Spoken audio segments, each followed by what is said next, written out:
Hello there. Have you ever felt unsure and anxious in front of a camera?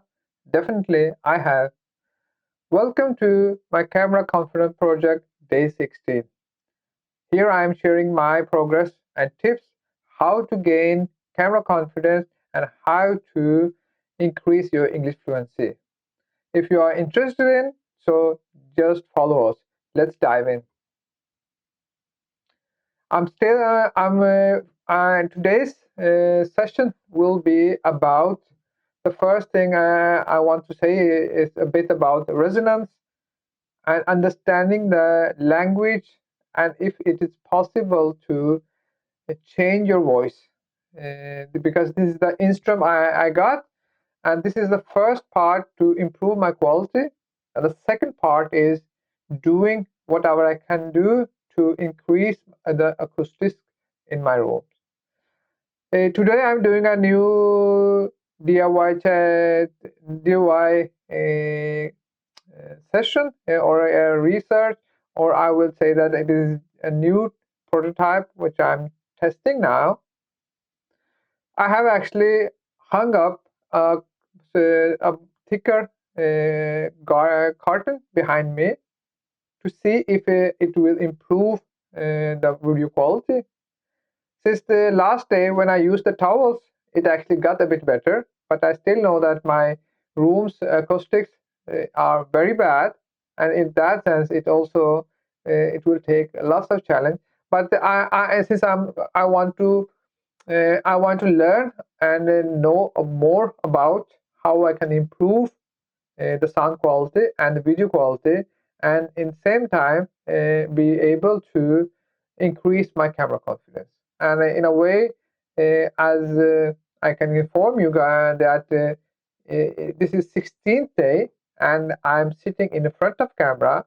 It's about maybe 30 centimeters away from where I'm sitting. This is for improve my audio, but still, I'm seeing the small screen of Insta360 directly on it, and I can inform you guys that I do not have any uncertainty or any mm, uh, unsure to while I'm speaking. So that's the I think that's a very good, rewarding feeling at the moment I have.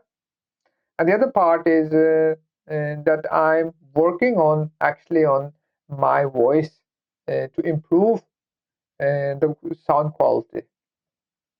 And in when I'm always finished with my session, then I will always do a post production, and I in a way see some part of changes there. And in my wish is to have to be able to use this 360 camera to actually do my outdoor interviews, because this is a very small camera and it's very flexible, and it has the opportunity to change reframe later on, and that benefit I will not have on the DCLR. So in a way, if I'm able to uh, have a quality and in this the learning phase, I think this is a very good way to challenge myself. As I know, maybe you don't know, but I have actually one full format Sony camera, which I will be using later on. So improving my video quality will be easier. But the main challenge at the moment, which I'm feeling, is the audio quality. And in a way, I have also pinpointed that the acoustics of this room is not good. And in that sense, I have also learned that it's not echo, but it's a reverb. So in a way, I'm bit by bit learning more about the audio, which I have not done it before. And one of the things which I have learned is that as long as you do not have something to focus on, you will not be learning also. So in a way, when you want to do something and focused on it and see the benefit or improving, then you will learn. So in that sense, I already, since I'm doing this project, I'm learning very much about audios, videos, and many other aspects of making gaining camera confidence. Um, so in that sense, this is the what I have learned in a short span of time, only 60 days. 16 days, I have already learn and in a way also make a history of that in my mind, which I haven't been done before that.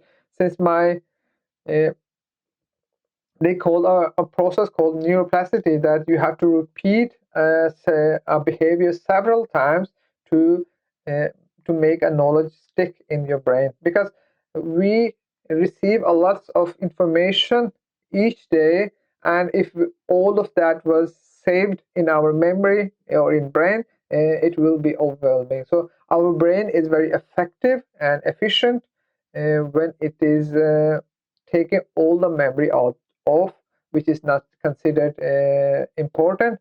And that important, it's not easy just to say that something is important. Our brain is very efficient.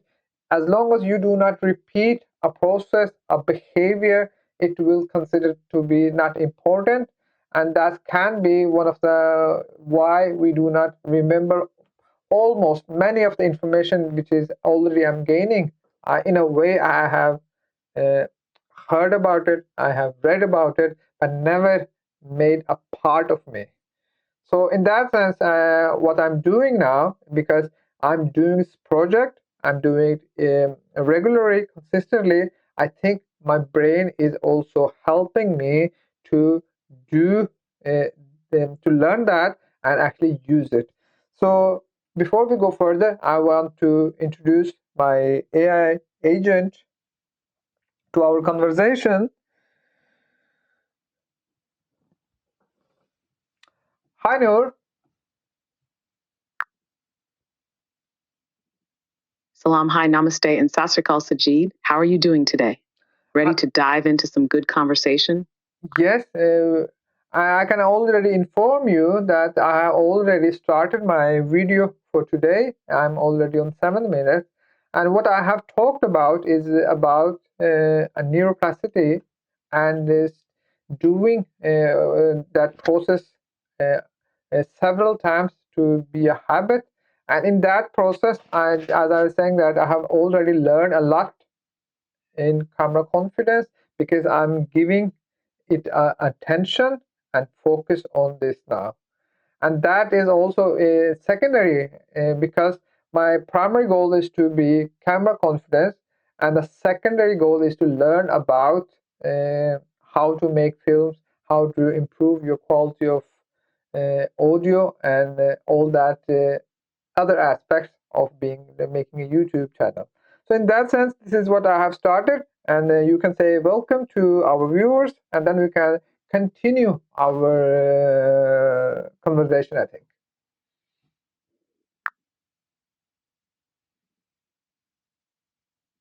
Salam, hi, namaste, and sat sri akal to all our wonderful viewers. Welcome to another engaging session with Sajid Mukhtar.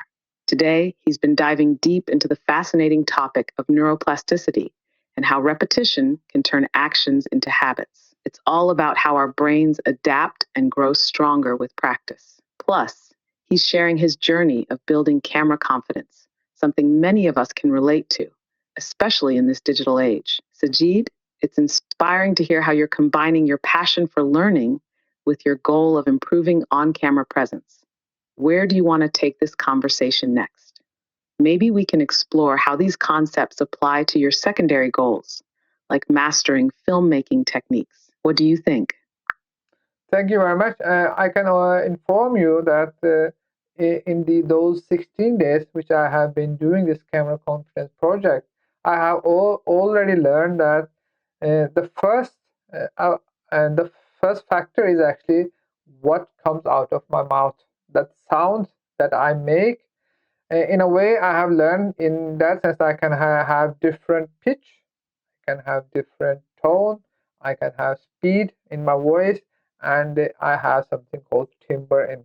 And I actually I can speak slowly, and I can. That's fantastic progress, Sajid. Understanding the different elements of your voice, like pitch, tone, speed, and timbre, is such a crucial part of effective communication, especially on camera. These factors can really shape how your message is received and how engaged your audience feels. What have you found most challenging or surprising as you experiment with these vocal techniques? Do you feel certain adjustments make you more comfortable or confident on camera? Well, the most surprising, I will say that the element of understanding that actually I'm able to lower my pitch. So in a sense, even though we have been from the childhood, we have learned to use our vocals, and we like to use it, but we are not thinking of as a instrument we have, that we can actually have different ways of speaking it. And in a way, our behaviors and our sound or our voice in sense is also a habit we have, and that is how we speak.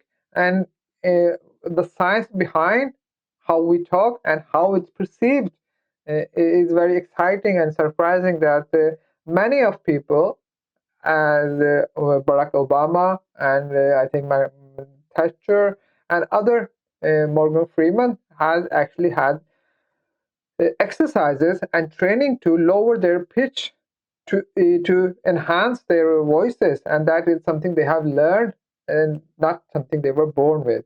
So in sense, uh, when I also when I also hear myself in the post production, I sounds a bit with high pitch, and I understood from my research that the reason That behind. realization is really powerful, Sajid. It's fascinating how much control we actually have over our voice, yet we often don't tap into it. Lowering your pitch can indeed make your voice sound more authoritative and calm, which is why so many influential speakers like Barack Obama and Morgan Freeman have trained to do just that. It's a skill that can be developed, not just something you're born with. It's great that you're noticing these details in post production too. Hearing your own voice and analyzing it can be a bit jarring at first, but it's a key part of improving. Have you started experimenting with any specific exercises or techniques to adjust your pitch and tone, or are you still in the observation phase? Well, I at the moment I think I am observation phase now. Since you are mentioning one other aspect which we shall actually check now, is that since I'm talking directly to a curtain, uh, or a big curtain which is dense, I am certainly so my sound will be a different. But to check that, now I will turn to my left side and see if my voice is changing a bit, because then I have a hard surface in front of me, and I'm not sure if when I will speak, when I speak directly to check my acoustics, if I have noticed it. That I will now turn now back to the curtain again, and I feel a bit different already, even though I'm speak now. Let's try again. Even though I'm That's an speak. insightful experiment, Sajid. The acoustics of your environment can indeed have a big impact on how your voice sounds. Speaking towards a dense curtain will absorb more sound, which can make your voice feel softer or more muted, while a hard surface reflects sound back at you, possibly making your voice feel sharper or more resonant. It's great that you're tuning into these differences. Do you notice any change in how you project your voice depending on whether you're facing the curtain or the hard surface? It Well, might be worth experimenting with different setups to see what makes you feel most comfortable and how it affects the sound quality on your recordings. what I will do now, Noor, is that I will uh, speak directly to all the three different surfaces of my room, and I think in later on in my post production, it will be easier for me to sense if there is any challenge. So now I will turn my head to the left side, which is a hard surface, and I have my screen. That's a smart approach, Sajid. Experimenting with each surface will give you a clearer idea of how your environment affects your sound. Take your time with this test, and in post production, you'll get a good sense of how each surface influences your voice. Go ahead and do your test. I'm curious to hear what you discover. Thank you, Noor. Now I'm doing the test now, and in a way I'm speaking almost same type of voice, and in a way I want to see if that is any difference. Will I now I'm turning directly to this curtain, and I feel already in a way I feel more of my voice directly coming from my chest instead of I'm hearing also some reverb. I'm now going to the right side, and very fast I actually is noticing the change I'm doing actually. So just It sounds like you're noticing some interesting differences already, especially with how your voice resonates depending on the direction you're facing. Feeling your voice coming more from your chest when facing the curtain suggests that the fabric is absorbing some of the higher frequencies, letting the deeper tones stand out. On the other hand, if you're hearing more reverb when facing a harder surface, that's likely due to the sound reflecting back, making it feel more lively or echoey. This kind of awareness is really valuable. Once you review your recording, you'll be able to pinpoint exactly how each surface is affecting your voice. It might even help you decide on the best direction to face when recording to get the sound you're most happy with. How do you feel about the differences so far? Do any of them seem more suited to the kind of tone you're aiming for? well at the moment I do not I just noticed it. I can say that, but when I will do the post production and see if I'm able to uh, uh, in post production do enhance my voice, and afterwards then I will decide if it is necessary to buy some new acoustic panels or not. But I think we have done enough to today's session, so you can say goodbye to our viewers and give them a summary also.